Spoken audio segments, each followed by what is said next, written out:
Hello everyone, this is Andy Roberts, needmoreclicks.com.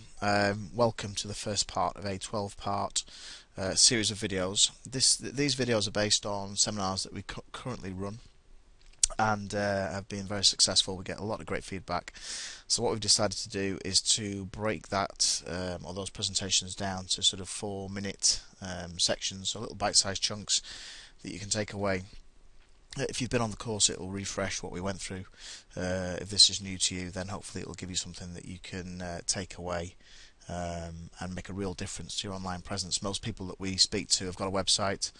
It's either one they've done themselves or they've had done by somebody else, so they've paid money for that. But they're in a situation where they think, well, I've got a website and that's great, but I really could do with getting more visibility, more traffic to the website. So as we go through the seminar, if you've got any questions or queries, you can see my contact details there on the screen in front of you. So Twitter at SEO Doncaster, and email is andy@needmoreclicks.com. So if we get into this, really my aim throughout my seminars and throughout this series of online videos is to really give you simple ideas, but that will make a real difference to what you're doing online in terms of your visibility. So there'll be quite a few things that we'll go through. When I run the seminars, I'll say to people, look, write this down. Not because I want to be, school teacherish, but because it's stuff that very often people just aren't aware of. And like anything in life, online marketing is full of stuff that you're just not aware of. And once you become aware of it, you think, well, why on earth didn't I do that before? But like a lot of things, you don't know what you don't know. So this is what our aim is today. And what we're going to break down over the next 12 weeks is simply this whole thing called SEO. What is it? Why do we need it? We're going to look at what Google brings back in its search results, so sort of natural, pay-per-click, and other things that you'll find on a results page. We're then going to look into on-page optimization, which is basically around, what am I targeting, what phrases, what keywords, how do I find them, how do I evaluate them, and then what do I do with them, which tends to be one of the really important parts of the course. Then we'll look at everything we do outside of that, so what we call off-page SEO, which really revolves around sort of building links, looking at how we use social media.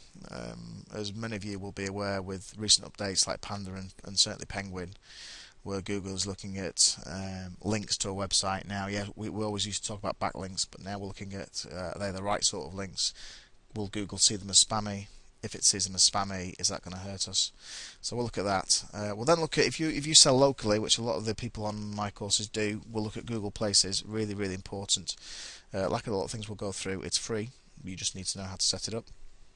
We'll then look at pay-per-click or cost-per-click, Google AdWords, how we set those up, how we use those, what we use them for, and then we'll look at things like how we're going to measure what we do.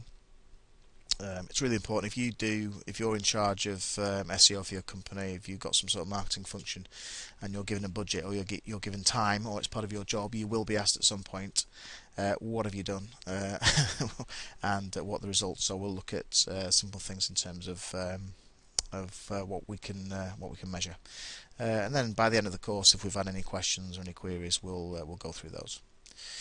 Okay, so firstly, SEO, you'll hear bandied around all the time. If you run a business, or certainly if you run a website, you will get calls from people in call centres trying to sell you SEO, telling you should be number one on Google, you've got to be on page one of Google, you've got to do this, you've got to do that. So SEO is just called search engine optimization or website optimization, internet marketing, online marketing. It's called lots of different things. What we're really talking about is how we get more people to your website. And in the old days of SEO, when we say old days, you're probably talking, I don't know, 6-7 years ago, people would talk about the number of visits they got to a website. Okay, so I get 10,000 visits a month, I get 5, I get 15,000, whatever. Now, don't get me wrong, those are all great numbers, they're fantastic, the more traffic the better. However, today what's important as the internet gets more and more competitive is what do those people do when they hit your website. Okay, so the bottom two lines here, what we sort of really major on and what we talk to clients about is think about what your website is there for. So write this down. Okay, what is the purpose of my website? Okay, do I want to get people to my website because they're going to buy something, or they're going to inquire about something, so they're going to fill an online inquiry? Are they going to download something? Are they going to watch a video? Are they going to go to a certain page, look at certain content? Think very carefully about what your website is there for. There's an old cliche that every business wants a website. That's great. Everybody should have a website. I believe in that. But what is your website there to do? You must understand that from your own business point of view. Okay. And once you understand that, you can then design the website to make sure it delivers that. And also, the bottom line here, so we can maximize the number of conversions you get on your website. Okay, that means that people do what you want them to do when they hit your website. Okay, and if they're not doing that, then you're not converting people, and your website is not generating you normally money, or it's not, certainly not generating you inquiries. Okay, and that's the key thing. Okay, so I'll answer a quick question first up here, and that is, why do we need SEO?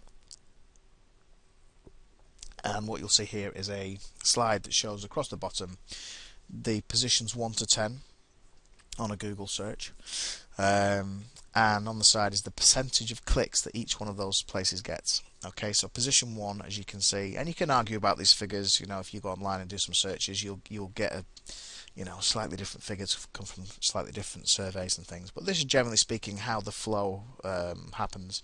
So position 1 gets by far the greatest number of clicks, and you'll see that drops down quite quickly as you run through positions 2, 3 and 4. So positions 1 to 5 is really where you want to be. Page 1 for definite. What we tend to do as users, as you can see here, is start to scan down the page really quickly. By the time we get to the end of the bottom of the page, should I say, is that we've sort of had enough. It always makes me smile that position 10 here gets slightly more clicks than position 9, and that's because we whiz down that first page, get to the bottom, and before we click next, we probably maybe have a quick look at 10. Not all the time, but certainly some of the time.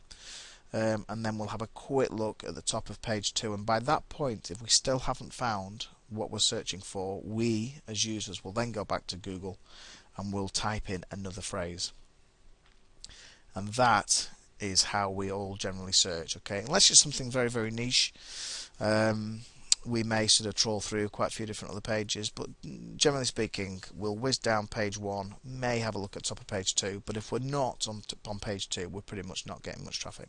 Okay, all I'd say here is be careful chasing top spot, especially if you are in charge of SEO for your company. Be very careful about stating the intention of, we are going to be number 1 on Google, for the very simple reason is that as the internet gets more and more competitive, if you have competitors out there who have been doing this a lot longer than you have, then do you know what? You're going to have a lot of work to sort of hold those guys in and overtake them. I'm not saying it can't be done, and that's why we're all in this industry, and that's what we're all trying to do. One thing I'd say be careful about that, and the other thing is, I may be able to get more than one position on that first page. So certainly with one of our projects, we're not number 1, but we are position 2 and 3. So we're still getting about 20% of all the clicks, and if my market's big enough, then that's still a reasonable amount of volume to the website. So just be careful about that. We'll talk a little bit later in another one of the series about how we maximize the positions we have on Google, and maybe how we get more than 1 or 2. Okay, there's different ways we can do that. So this in general is why you get lots of phone calls from people trying to sell you SEO, is because position 1 gets most of the clicks. However, we need to be somewhere position 1 to 5 ideally. This is what marketeers will call above the fold. So when you do a search on Google, this is what you see before you then start to scroll down. Okay, so that's called above the fold, and I'll show you something now that highlights that. This is a screenshot from some eye tracking surveys. So basically what this software does is to get people to search the internet, and then it looks at where they look on the website. So hopefully you can see my cursor here. So yeah, so top left is where we look in this sort of triangle here. The redder, the more eyes that go there, and as you can see, as the colours go through to blue, this is where people start to lose interest. Just a little heads up, this is called the Google Golden Triangle. So if you're really bored at a party, or speaking to somebody you think might appreciate that bit of knowledge, you could share that with them. But that's the Google Golden Triangle. That's where we tend to look, and as you can see, we tend to scan across the page a lot at the top, and that decreases as we go down. This thick red line here, this is the line of where we'd say above and below the fold. So this is the line what we see above before we need to scroll down. And as you can see, the same rules apply to pay-per-click here on the right hand side. So again, the top ones will get most eyes, and then that drops down. Okay, so this also is a nice little sort of point to take note, just in terms of how you get your website designed. Make sure the most interesting, the sort of calls to action on your website are certainly above the fold, and if you can, not always easy to be fair, but if you can, get it over on the left hand side. Generally what we'd say is make sure it's above the fold. Okay, don't have your real calls to action down here at the bottom right. Okay, not a lot of people will see that. Okay, and you're really not maximizing the effectiveness of your website. So that's how we view websites. Typical. This is a fairly typical results page, slightly different in that there's no pay-per-click ads at the top. We've got some couple of videos here, but we just show you this page. I know you know what a Google search page looks like, but this is quite rich in terms of the different types of things that Google's bringing back. Okay, so here the good old natural organic listings. This is what Google brings back. It thinks is most relevant to what you've typed. People sometimes call this the free clicks. They're not free, of course, because you need to spend time and money getting there. But more and more now you'll see video brought back, and we'll talk about this in another section later on in the course. Video, really, really important for SEO, really important for your website. Good dynamic content. If you're a business owner, you know, there's nothing to stop you doing a 3 or 4 minute video that talks about your business in terms of what value it brings. Why am I going to use you? Okay, so that allows you just to start selling yourself, but also creates a bit of a relationship. I get to see who you are, get a feel for, you know, what you do and that sort of stuff. Down here, images as well. So if you're going to upload images to your website, which of course you should be doing to make it nice and interesting, make sure that you give them proper titles and give them proper alt tags. So that stands for alternative tag.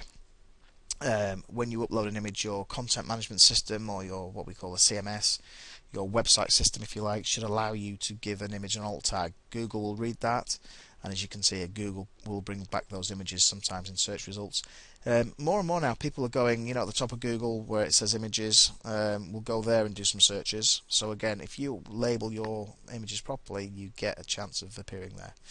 And then over here on the right hand side, normally across the top as well, to be fair, are the Google ads. This is pay-per-click or cost per click, and all that means is that each one of those guys here has a daily budget, and they bid for each click. So you have an amount of money that you say, I will spend £5 or $3 or whatever it is for a click. Okay, and the trick with pay-per-click is to make sure you have that balance right between what you're appearing for and what you want to pay. Okay, in early days of pay-per-click, it's very easy to spend a lot of money and not get the right amount of visibility. But we'll talk about pay-per-click later in the course. Okay, a quick mention now, but again we'll talk about this. And again, write this down, please. Or I normally say hands up. So if you listen to this, you don't really need to put your hands up. But have you got Google Places, a Google Places listing sorted, optimized, that you control? Okay, now this is good. Google's changing things all the time, as you probably know. So this is a slightly old slide now, but the one later on is bang up to date. It's this sort of thing. It's the map and the pins. Okay, this is a free listing you can get. Okay, we'll talk about how we optimize this later. But if you haven't got it, or you don't know whether you have it, the easiest way to find out is to go to Google and type in your company name. So John Smith, sportswear.com or what limited or whatever your company is, and see. And if Google brings that result back with your company details and a little pin like that, you know that Google already knows about you. Which means the good news is it's going to be really easy to optimize. To claim your listing first and then optimize it. Okay, if Google doesn't know you physically exist, then you have to go through a manual verification process, which again we'll talk through a bit later in the course. But go and do some checking. If you've got that, claim it, optimize it, load it with pictures and images, because Google's bringing back what we call a blended result here. This is half Google Places and half website information. Okay, so it's really important that you optimize those two things the same. Okay, this is the end of part 1. I hope that was okay. I think I've talked for a lot more than 5 minutes, so apologies for that. When we come back, we'll talk about what we do as SEO consultants, what you're going to do as a business owner.